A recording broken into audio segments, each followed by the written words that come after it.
This is the Turf Zone Podcast, your central information and news hub, bringing together professionals from turf associations across multiple states to share things to help you and your business. Brought to you in partnership with our friends at the Tennessee Turfgrass Association. This episode is sponsored in part by Sod, world-class service on demand. Visit us online at www.buysod.com.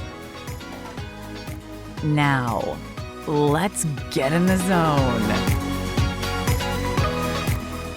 Welcome to the Turf Zone. In this episode of Tennessee Turfgrass, we're interviewing Frank Turner, General Manager of Tennessee Green Lawn and Landscape and recipient of the Tom Samples Turfgrass Professional of the Year. Frank, thanks so much for talking to me. Thanks for having me. I appreciate the opportunity. Well, I'm going to just go ahead and start at the beginning. Let's go way back and tell me a little bit about how you got into the turfgrass industry.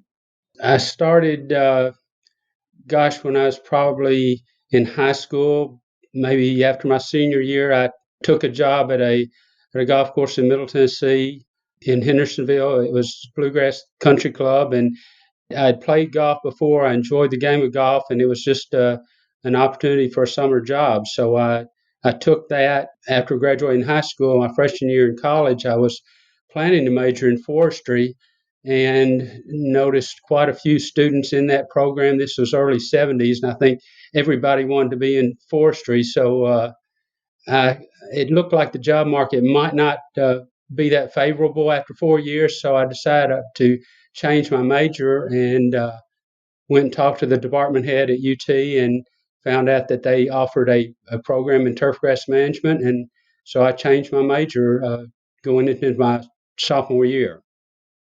And you had the privilege of having as your advisor Dr. Callahan, is that right?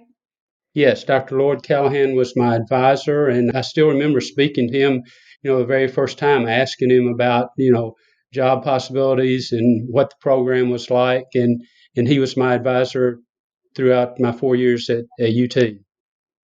So what happened after your studies at UT? How did you start out actually working in the business? Again, Dr. Callahan was instrumental in pretty much all of the golf course jobs that I got after I graduated from UT, and indirectly or directly, he had encouraged me to apply for a scholarship from the Georgia Golf Course Superintendents Association, which was the Charlie Danner Scholarship, and I was fortunate enough to receive that award.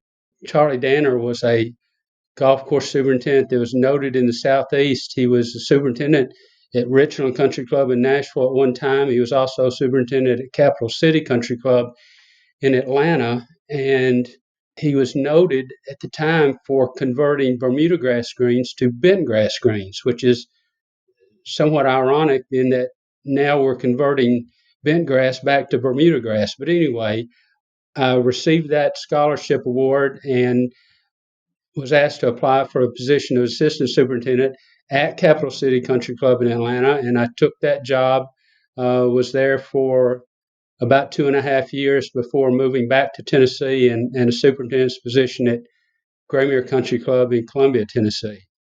And have you stayed in Tennessee since then? Yes, I was in Columbia for about roughly 6 years. In October of '86, I took the superintendent's job at Cherokee Country Club in Knoxville and was there from '86 to '98.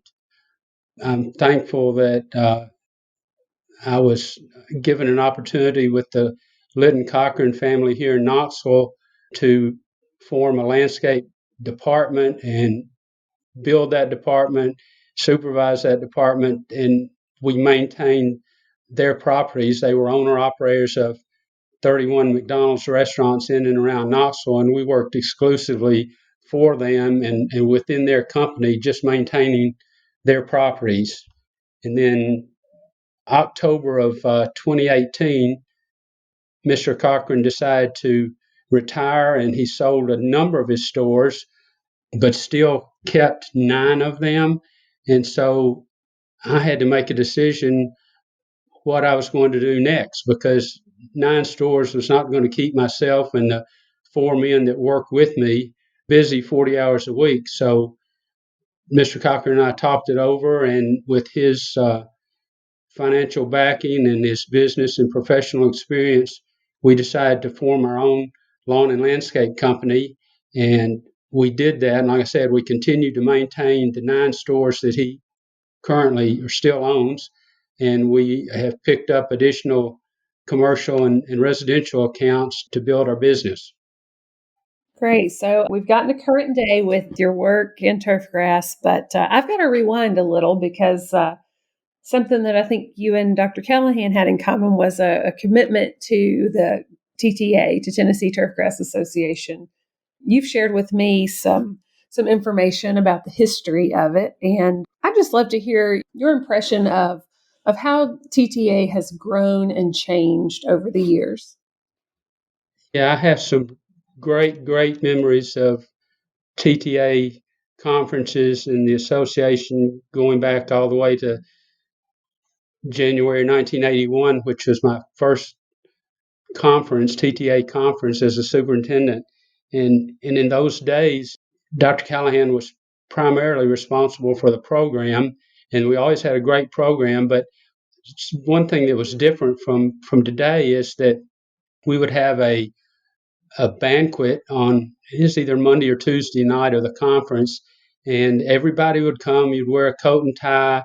They would have a social hour, an open bar that everybody enjoyed for about the hour before the banquet. We got to spend time with each other, and then we'd have the banquet. There'd be a few awards, not as many as there are now. Usually it's just probably a scholarship to a student, and I think they would announce the new board of directors, the new officers at the time. And then we also had entertainment after the banquet. We'd have there was all sorts of entertainment. There was an entertainment committee, in fact, and we'd have, there was one year there was a magician. There was one year there was a comedian. We had some country music and bluegrass performers to come and entertain us. So it was always interesting and exciting to see who was going to be the entertainment for the night. And another thing that was interesting or different was that the major companies like the Jacobson distributor, the Toro distributor, some of the other bigger companies would have a hospitality suite somewhere in the hotel. In those days, we were in the Roadway Inn down on Briley Parkway, and on one of the upper floors, these companies would have hospitality suites. And instead of going out to eat dinner, that's what we do now a lot of times, everybody would just jump on the elevator and go up to the 6th floor or wherever the suite was, and they'd have plenty of stuff to eat and drink, and there would be people standing out in the halls. The doors would be wide open, and we'd just have a great time. There's hospitality suites. There might even be a card game going on in one of the other rooms. But it was just everybody stayed right there, and it was just a great time. So definitely those conferences have changed through the years, and certainly this year doing it virtually is a new, we'll call it new and necessary way of conducting the conference. But, even if there are no hospitality suites and card games, we've definitely got some incredible researchers and educators coming into the conference. Is that something that you've been a part of helping develop for the association? That's probably been the biggest change in the turfgrass industry in Tennessee, is how the university has built the turf program. When I was in school there, Dr. Callahan was the only professor, and I think he taught maybe 2 undergraduate classes in turfgrass management, and there was one upper level graduate course that was, I think, maybe a design course, and that was the extent of it. Any other information we received was from the plant and soil science side, and we got good information, good knowledge, but it was never really directed at turfgrass management. It was more a crop science, weed science in soybeans or something like that. So when Dr. Callahan retired and Dr. Shirakin came on board, well, actually even before that, when Dr. Samples came on board as an extension specialist, because again, Dr. Callahan was doing all things. In the university, there's research, there's extension, and there's teaching, those three branches. And Dr. Callahan was doing all three. He was teaching classes, he was conducting research, and then he was on call for extension. When people would call and ask turf questions, he would be the one that would field them. Well, now we got Dr. Samples in there to sort of take over the extension wing. And then when Dr. Callahan retired, UT hired Dr. Schrock, and he has just continued to build the program. Well, where now we have Dr. Brosnan with weed science, Dr. Horvath with pathology and diseases, and it's just continued to grow. I've just been amazed at how big. And if you look at the field days, how many more people now are attending field days, and the number of sponsors, it's just grown and grown. And I'm not that familiar with all the other universities in the country right now, but I would say that I would guess that Tennessee is probably one of the premier universities in turfgrass management because of all the work that Dr. Schrock and Dr. Brosnan and Dr. Horvath have done. Absolutely. That is a power combination in all of those professors.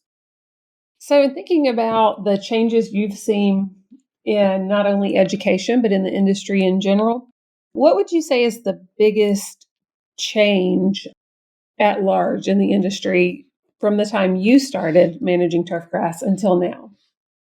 Certainly one of the things is what I mentioned earlier, the fact that when I was first getting into the industry, courses in the South were, I don't want to say struggling, but most of the courses in the South probably at that time had Bermuda grass greens, and they were slowly converting to bent grass greens because at the time bent grass was a superior putting surface. And now we've gone almost a full 360, and we're seeing courses go back to Bermuda grass greens because they've improved the varieties. There's ultra dwarf varieties that have great putting qualities, and so we're seeing a change because of again, we live in this transition zone where it's difficult to grow cool season grasses in the summertime. It's difficult sometimes to maintain warm season grasses in the wintertime. So it's certainly a difficult place to grow grass, but I guess you'd say how grasses have evolved, how the industry has found new products to help manage these different grasses. That's the changes that I noticed the most. Certainly, another thing has been when I think about disease management and diseases in particular. I noticed, again, when I was first working on a golf course, bent grass greens, you were concerned with brown patch and pythium. That was the only two diseases you were concerned with. Well, now there's a whole host of diseases you have to be concerned with. And I don't know if those just evolved over time or what, but the superintendents today have to really be on the ball to manage these grasses, both bent grass and Bermuda grass, because things have changed. I don't ever remember seeing spring dead spot in Bermuda grass fairways or large brown patch in Bermuda grass fairways. That's all new. And so superintendents today have to figure out how to maintain those grasses and deal with those diseases. And so that's been the biggest change that I've seen. Absolutely. A lot of advances, but a lot of new challenges to overcome too. What would you say is the biggest challenge facing the industry right now? From what I've read, it appears to be that perhaps both the universities as well as a golf course and other people within the industry may be having difficulty with labor and manpower or getting students interested in that. Again, the whole industry is a very labor demanding job, and I guess a lot of young people maybe are not willing to put in that type of hard manual labor to do the work. And so I would say that's probably one of the biggest challenges facing the entire industry is labor in general. Absolutely. Okay, let's shift gears again and tell me, when you are not working and participating in education and TTA events, what do you do outside of work? Now that I'm getting older, I like to just relax. I like to do nothing at all. But no, when I want to really, I enjoy playing golf. I'm not a great golfer. I'm probably bogey golf. Occasionally, we'll have a good round or two. Fortunate again to work with Mr. Tom Cochran, who's an avid golfer, and we've been on some great golf trips together. So that's probably my biggest thing that I enjoy is playing golf when I get a chance to. But I enjoy relaxing at home. My wife and I spending time together to just go and visit. Our sons are all three sons are grown and out of the house, so we like to get an opportunity to go and visit them. Most of them, or two of them, live out of state. One of them lives in Nashville, so we like to go and visit them and spend time with family. I think that's a great way to spend your free time, even if you're not out golfing all the Yes. time. That's a nice plan. So, what does receiving the Tom Samples Turfgrass Professional of the Year is a great honor, and you are certainly in good company among previous winners. Can you tell me what that means to you? It really means a great deal for me, just the fact that it's coming from the Tennessee Turfgrass Association. I told you I've been involved in it for such a long period of time, and I've got so many great memories. And I love attending the conference because I can get the opportunity to see friends that I haven't seen in a long time. I definitely think it was appropriate that it was renamed from the TTA Professional of the Year to the Tom Samples Professional of the Year. He's done so much for this industry, and I even look back at some of my notes, and I remember this as well. We, as a board of directors, decided somewhere around 90 or 91 to begin offering this award, and I think Dr. Callahan was the first recipient. I'm not sure of the second, but I'm pretty certain that Dr. Samples was the third recipient. And I know for a fact that I presented him with this award at the conference. He and I have been great friends ever since he was hired. He's always been there to help you or assist you or answer a question. And just the fact that, I mean, you try to call him right now and he's somewhere else. He's always on the road. He's always out helping somebody. And he has been probably the greatest ambassador for the turfgrass industry in Tennessee that we've had. I love how that has come full circle from you presenting him that award on behalf of TTA years ago to you receiving the award now. Well, let's close, Frank, with what advice would you give young people just entering the turfgrass industry now? Well, obviously, it's not an easy job. I'm not sure it's an old man's job. It's a young man's job, but there are still people in our industry that are my age and older that are continue to do the work. My advice to somebody coming in is to try to be sure that you make time to balance your life, that it's not all work. It can easily be 24/7, 7 day a week job if you let it. But I don't think it has to be that way. I think you can balance your life where you've got time to spend with family as well as time to be at work, and you've got to be able to let that job go when you get home. You can't carry it with you. And I've always tried to do that, and maybe some people might not agree with that philosophy, but I just feel like you've got to work when you're there, and when you're finished, just let it go. I mean, there's only so many hours a day. You can only do so much work, and then you just got to let it go. But that's the advice I would give someone. So tell me, what has been your favorite or most surprising thing about being in the turfgrass industry? Certainly, the thing I value the most is the way members share ideas. If there's someone needs some help, at least for I've always experienced this. I could call up another superintendent, another person in the industry, and say, have you experienced this? How have you dealt with it? And everybody's always willing to share information to help someone else. I remember when I first became a superintendent in Columbia, it might have been a year or two in, I don't know, but the Jacobson distributor in Nashville was having like a customer appreciation day or something, a barbecue or something. So I went up there from Columbia and I met a couple of superintendents from Clarksville. Some people may recognize the names, others may not. One of them was Harold Franklin. He was a superintendent in Clarksville, and I think he may still be a superintendent at a course. I believe he's in Georgia, but I'm not 100% certain.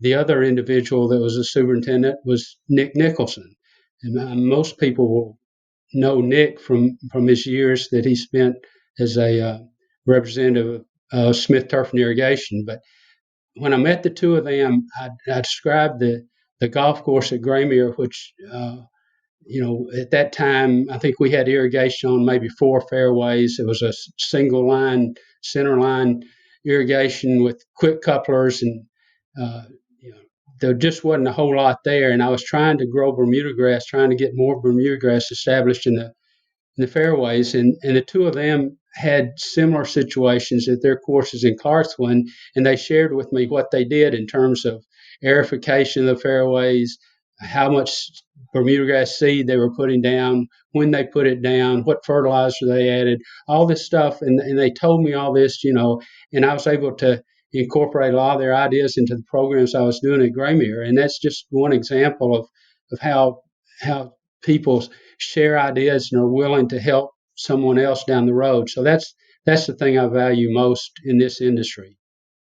Absolutely. There are some fine folks in the turfgrass industry and in Tennessee for sure.